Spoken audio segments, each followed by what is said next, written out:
Praise lord. దేవుని నామముకు మహిమ కలుగును గాక.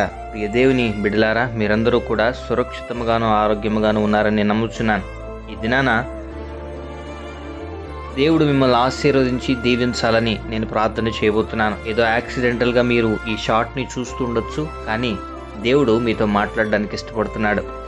ఈ షార్ట్ ద్వారా, ఈ 3 నిమిషాల షార్ట్ ద్వారా దేవుడు మీ హృదయాన్ని సందర్శించడానికి ఇష్టపడుతున్నాడు. ఒకవేళ ఏదైనా బాధాకరమైనటువంటి పరిస్థితుల్లో ఉండి, అయోమయ స్థితిలో ఉండి, ఏం చేయాలో తెలియనటువంటి స్థితిలో, రేపు మీ పరిస్థితులను ఎలా ఎదుర్కోవాలో తెలియనటువంటి స్థితిలో ఉండి ఈ వాక్యాన్ని వింటున్నారేమో, దేవుడు మీతో మాట్లాడడానికి ఇష్టపడుతున్నాడు.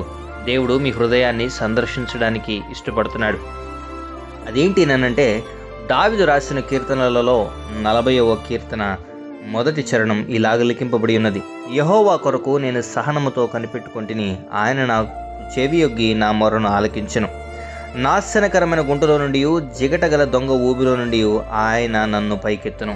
ఇదేమని బిడ్డలారా, దావీదు గారు రాజైనటువంటి స్థితిలో ఉండి కూడా దేవుడు తనను పైకెత్తడానికి, దేవుడు తనను లేవనెత్తడానికి సకలము తన శక్తిని ఉపయోగించి తను బయటకు రాగలడు. కానీ దేవుడే తన పైకి లేవనెత్తాలి.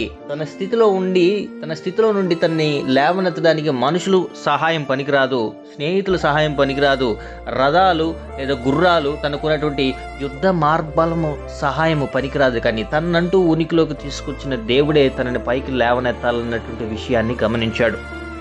రాజైనటువంటి స్థితిలో ఉన్నటువంటి ఆ వ్యక్తికే దేవుని సహాయం అవసరమైంది అని అంటే, సాదా సీదా స్థితిలో ఉన్నటువంటి నీకు నాకు దేవుని సహాయము అవసరం లేదంటావా? ఆయన అలా ఓర్చుకున్నందుకు, ఆయన అలా దేవుని సహనముతో దేవుని సహాయం కోసం కనిపెట్టుకుని ఉన్నందుకు దేవుడు ఆయన్ని ఆశీర్వదించాడు. దేవుడు ఆయన్ని దీవించాడు.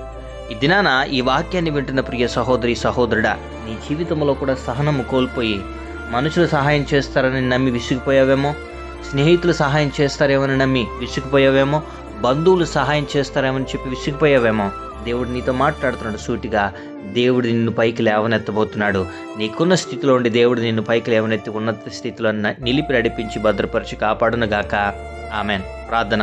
ప్రేమ కలిగిన నాయన, జీవము కలిగిన తండ్రి, నీ ఘనమైన శ్రేష్టమైన నామానికి స్తుతులు, స్తోత్రాలు, వందనాలు. ఎంతమంది బిడ్డలైతే ఈ వాక్యాన్ని, ఈ షార్ట్ని వింటున్నారో, బిడ్డలకు కావాల్సిన ప్రతి పరిస్థితిలో ఉండి బయటకు తీసుకురండి. విజయాన్ని కలిగించండి, దీవెనను కలిగించండి, గొప్ప స్థితిలో నిలిపి నడిపించండి.